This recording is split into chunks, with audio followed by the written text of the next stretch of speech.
It isn't until we step onto soft, golden sand that I feel like my Chirpee Island investigation trip with Sylus is real.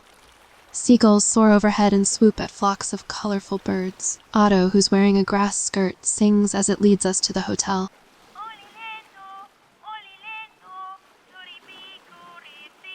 What a lively island. Even Otto is enthusiastic. Neither Mephisto nor I can understand Otto's song, but Sylus seems to be at ease. He even occasionally hums along. Huh? Wait? Do you actually understand what it's singing about? Spending time on the island is wonderful. May brilliant sunlight shine upon us forever. It doesn't sound particularly wonderful, though. Now, a short phrase can carry that much meaning? Sylus waves the book in his hand. On its colorful cover is the following: Dummy's Guide for Azuri's 9 Dialects. Of course. This guy studies before going anywhere. What a nerd. Impressive, my dude. You bought that from the captain less than 2 hours ago. 2 hours is enough. Fine, but... Oh, Mr. Translator, the sun doesn't shine forever. Our exploration will be conducted at night for the most part. I pat Sylus's shoulder with a flourish and show him the email the Environmental Protection Association sent. At night, we can go on a surprise tour to see bioluminescent sea trenches in a crystal forest. See, it was arranged by Ellie, me. Is that so? No wonder this looks more wonderful. Before Sylus can finish his sentence, Mephisto suddenly cries out. A daring seagull uses his head as a launch pad to take flight. Mephisto angrily flaps his wings, takes to the skies, and chases after the seagull for a fight. Seeing this, other defeated birds join Mephisto with renewed vigor. They're fighting again. I guess Mephisto is about to become their leader. Let him have his fun. He looks happy to me. At the treehouse, Sylus and I decided to catch up on sleep first. We'll explore the island at night. But just when we pull the curtains and lie down, I'm pretty sure I left the door open for Mephisto. You did. And there was enough space for him to lead an entire army of seagulls here. Then why is it so noisy? Ugh, the seagulls better not have called for backup. We get up and pull open the curtains. Sunlight floods into the room as colorful birds scatter. By the window lies a mountain of assorted fruits, along with an unusual, vibrantly colored egg with all sorts of patterns on it.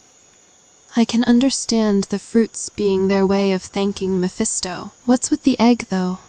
Maybe they believe we're good trainers, so they want us to raise another Mephisto. But these patterns are unusual. Its species might not be your average seabird. We place the egg in a bamboo basket lined with cushions and a thin blanket. Then we contact the local Wildlife Protection Society. Thank you for calling. We're aware of the situation and will send someone to assist with the egg as soon as the storm passes. Based on your description, this could very well be a rare new species. Please care for it until we send someone to the island. All right. Now Mephisto will have a friend. He might not see it that way. Sylus hits the nail on the head. Looking at where he's pointing, I see the familiar flutter of wings at the window. Mephisto is perched on the windowsill. He glances at the egg before incredulously turning to us. After choosing the name, Bibins, for the bird, we prepare to care for it and listen to the society members' advice. While Otto looks for an incubator, Sylus and I transform the garden swing chair into a luxury bird nest under Mephisto's watchful gaze. We're not replacing you. You brought this egg here. Even birds must accept the consequences of their actions. I gently pat Mephisto's head. You'll have fun if you get involved. Do you want to give it a try? Sylus makes eye contact with me. One glance is all he needs to know what I'm thinking.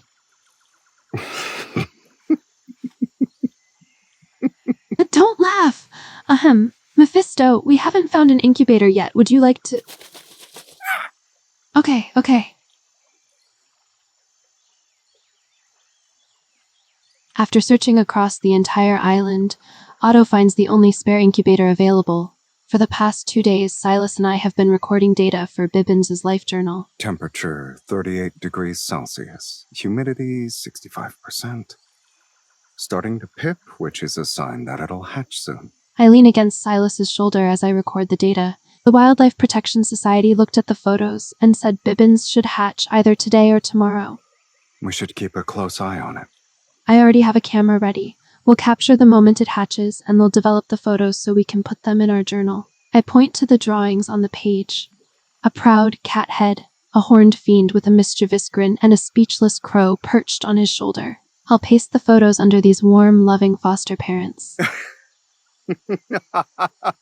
Their expressions can hardly be considered warm and loving. I always draw them like that. I only realized it after the fact. Then we might as well raise it to be fierce and intimidating. A family should be consistent.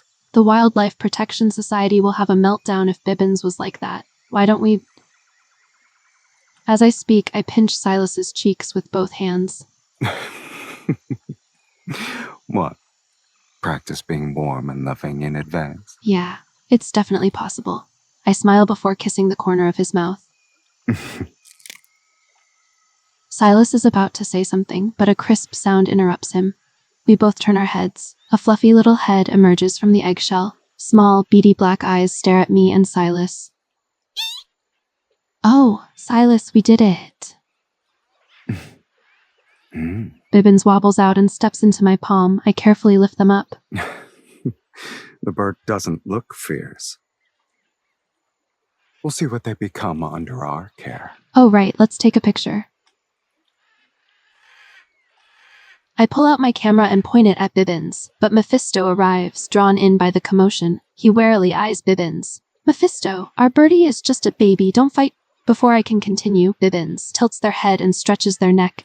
They peck Mephisto on the beak. Ah! My fingers react faster than my brain as I press the shutter button. He flew away. Bibins won without breaking a sweat. Sylus pokes Bibins, who takes this chance to hop onto his fingertip. Ah, I see. Calling you fierce would be an understatement. Now that Bibins has hatched and doesn't need constant supervision, Sylus and I can continue with our plan. But we run into an unexpected issue. It's late. You should be sleeping. Sylus and I stand at the doorway while Bibins uses their beak to tug Silas's pant leg. You're a clingy little birdie, huh? Come here. Bibins tilts their head and Mephisto reluctantly flies over. It won't be for free. I'll give you the gem I just got at the auction. I'll throw in some fluorescence. After saying a few words, Mephisto lands next to Bibins. Sulking, he lures them away. Amazed, I stare at Sylus. He tosses me the keys to the boat. Let's go, Captain. The night is short and it won't wait for us. After reviewing the Environmental Protection Association's recommendations, Sylus and I follow the map to reach the fluorescent trench. Whoa, I think this boat is older than I am. And there's no fluorescence here either.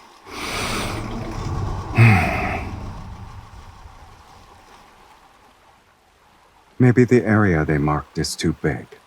We need to find the exact location ourselves. Oh, perfect timing.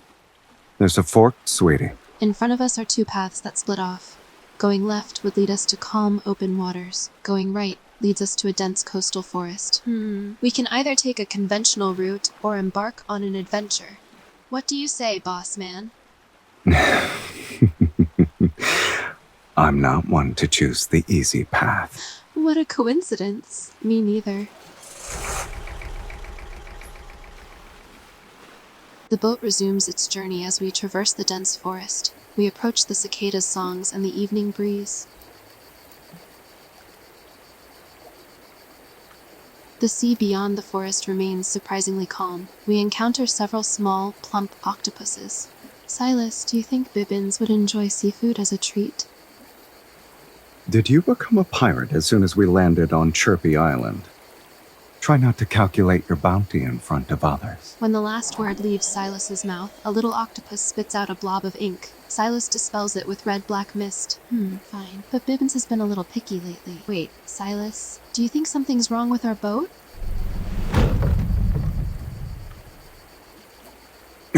Watch out. The seawater churns around us as Silas supports my waist. He keeps me and himself afloat. I didn't think we'd find an undercurrent here. At least I have quick reflexes. Ah, yes. You're quick enough to drag me down and feed me to the octopuses. Following his gaze, I see the small octopuses from earlier. They're slowly swimming toward us. They're balancing strange, dark-colored nuts on their heads. Are those chestnuts? It's probably their protective charms. They look tasty. I wonder if Bibins would like them. With Mephisto's help, Silas and I explore many places on the island. Interestingly, Mephisto and Bibins have been spending more time together. They're friendlier with each other and often team up against common enemies. At the pool, Silas has his arm resting on the edge while Bibins and I are perched on it. We cheer enthusiastically. Go, Mephi. Onychines won't lose. Beat up those nasty seagulls. Thankfully, you don't have wings. Otherwise, you'd be flying higher than Mephisto himself. We have a matchup between Onychines and Chirpee Island. Since Onychines' boss man doesn't care, I have to facilitate everything. As I speak, I lean over and sip the coconut juice Silas is holding. A sudden cheer reaches our ears.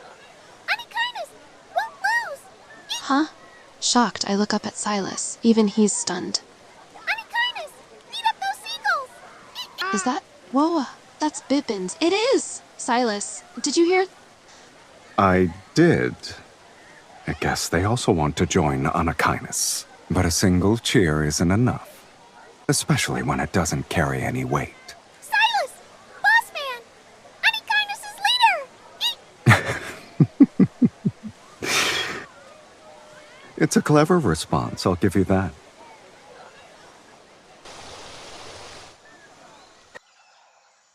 Silas and I quickly contact the Wildlife Protection Society and learn that Bibins might possess intelligence that surpasses normal birds. They can talk and use tools. The Wildlife Protection Society wants us to continue with our observations and teach our birdie when necessary.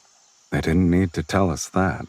Under these circumstances, it'd be hard not to teach them something. Following Silas's gaze, I see the TV screen flickering on and off. Bibins is stepping on the touchscreen remote. Just as I'm about to respond, he ruffles my hair. Since we're staying in for once, do you want to watch a movie?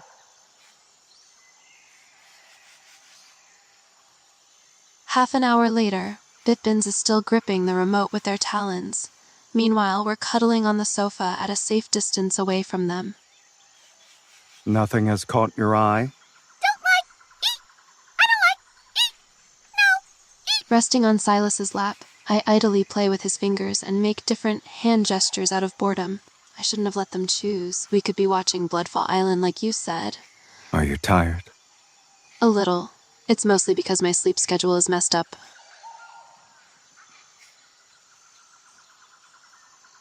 Close your eyes and get some rest. You don't have to stay up late. I'm not interested. Besides, Mephisto hasn't even passed out yet. I use his finger to point at Mephisto. Mephisto glances at me.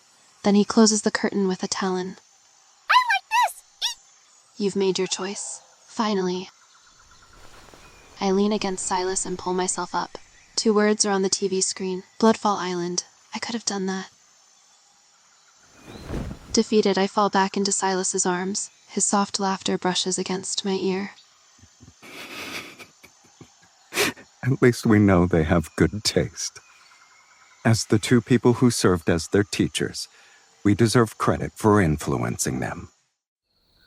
In the middle of the night, a single treehouse shines brightly amidst the forest. Sample vials. Here. Silas takes them, places them in his bag, and slings it over one shoulder.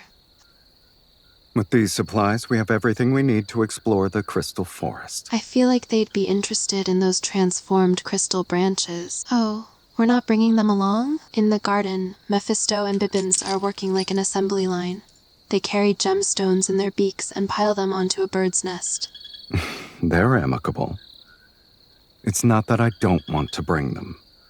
But what can we do with a bird who refuses to fly? Sylus picks up a gemstone and waves it at Bibins. Bibins is about to spread their wings, but then they look at the feathers on their chest before staring at us with pleading eyes. No fly! Eep! Give it to me!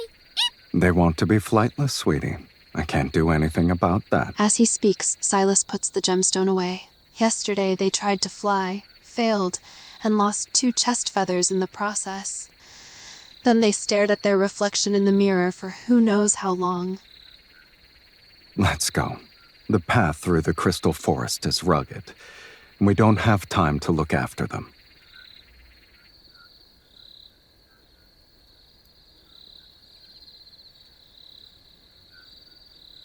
The forests on this island are vibrant. It's normal for nocturnal animals to scurry, but Surprise! Eep! Crystal branch! Eep! proudly swishing their tail feathers, Bibins emerges from the bushes. I bend down to poke them. How did you two get here? They probably found a crow willing to be their chauffeur. You used to be so well behaved. How did you become even more rebellious than Mephisto? They didn't want to stay home, so they followed us. Bibins ruffles their feathers, and Mephisto immediately flies over to their side. Oh, Birds of a feather flock together and look out for each other, huh? That's nice. Yeah, we're doing the same thing. As I watch the birds' antics, I feel a firm grip around my waist. Sylus's presence envelops me. Even they know that kindred spirits should look after each other, so don't walk too far away from me. Our pace isn't particularly fast. We walk ahead for a bit and leave the 2 birds behind. Then we wait for them to catch up. Bibins vigorously flaps their wings to keep up. With this kind of process, it's practically a flying exercise. How did we end up with a little materialist? They refuse to fly unless crystals are involved. Technically speaking, the first sign was when they stole your necklace and placed it on their nest. Why did they have to take after you? Before Sylus can catch what I said, I smile and tickle his palm. It's fine. Besides, they can't steal this giant treasure from my hands. It's definitely something to be proud of. A shadowy figure darts out under the moonlight. Bibins circles overhead. After several loops, they slowly land on my palm. Mephisto lands on Sylus's shoulder. The birds carry crystalline branches in their beaks. Wow. They can fly now. Easy! Eep! Branch easy!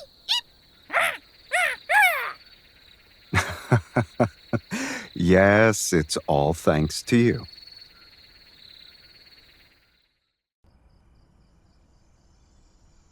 Since Bibins learned how to fly, it's as if a door to a new world opened. Now they wish they could sleep in the sky. There's something to be said about flightless birds. At least you can pet them whenever you want. I look up at the sky and search for Bibins, but I don't see them. I open the life journal to cheer myself up. Fought the seagull leader for territory, used crystals as projectiles to hunt, scared off monkeys with their call. Is this our birdie? Sylus holds my hand and turns to another page. It shows a picture of Bibins being pecked by seagulls while they retreat. It's a good thing that we kept evidence of their transformation. Back then, they were bullied by seagulls. Now they're more like a bird of prey. It's an intimidating title, but Bibins is still well behaved. A yellow blur flies past, and one of the pages in my journal is torn off. Evidence! Complete destruction! Eep! Are you sure they're not a bird of prey? How are we going to explain this to the Wildlife Protection Society? After the storm subsides, a member from the Wildlife Protection Society arrives on the island. Since it is a new species that grew up in an environment influenced by protochores, we will design a habitat exhibiting similar conditions. We'll also conduct genetic research and work on our conservation efforts. Once the initial research is complete, we'll consider establishing a protected zone for them here on Chirpee Island. Did you two get along with them? Are there any interesting developments you could share with us? After handing over the life journal documenting their growth, I stand where I am. I am very anxious. It's not your personal diary. Why are you so nervous? Oh, I'm so worried. She might think we're terrible criminals who deliberately raised our bird to be like this. She flips through the journal, her expression shifting from shock to delight, concern, and confusion. In other words, her face tells quite the story. Fortunately, they were under your care. This new species developed incredibly strong survival skills. We were concerned that the subsequent rewilding process might not progress smoothly, but it seems we don't need to worry. Thank goodness. We really are on the same page then. What a relief.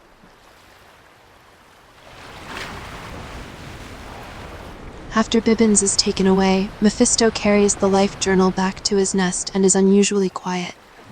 As daylight fades and dusk takes its place, I sit on the beach swing until I feel the cool touch of a glass against my cheek.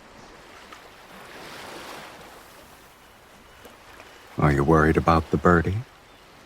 I wonder if they'll be able to get along with the other birds at the Wildlife Protection Society. You know, without Mephisto. Will they be okay? Sylus hands me the iced fruit juice. Then he leans against the back of the swing as we gently sway together. I think you should be worried about the other birds there. You're right. Considering Bibins' personality, I bet they'll establish an Oni-Kainus bird division as soon as they arrive. I won't ask for royalties, but they should check in with me once there's a group. I guess warm and loving is still a challenge for us. Look at this first. Then you can draw your own conclusions. A crystal necklace shaped like a tree branch dangles before me. It's translucent and dazzling because of the sunlight. Sylus helps me put it on. Then he goes around to sit next to me on the swing. It's made from a crystalline branch, huh? The birdie brought it back. They said it was a secret and a gift. I knew it. Our birdie might be fierce, but deep down they still care about people and want to be nice. You changed your tune quickly. I fiddle with the necklace and look at Sylus. Is Bibins the only one who cares about me? Probably. After all, I'm neither warm nor loving enough according to some people. I smile and wrap his finger around the necklace. Oh, says who? The warmth and love I'm looking for isn't about being gentle all the time. Sylus, come to think of it, everything I know about warmth and love came from one dude. What a coincidence. The same can be said about me. Oh, so this person you're talking about, did she spend an entire summer with you on an island? His fingers touch mine as we hold the necklace, and our shadows merge beneath the sunset's glow. They slowly become inseparable. Who else could it possibly be?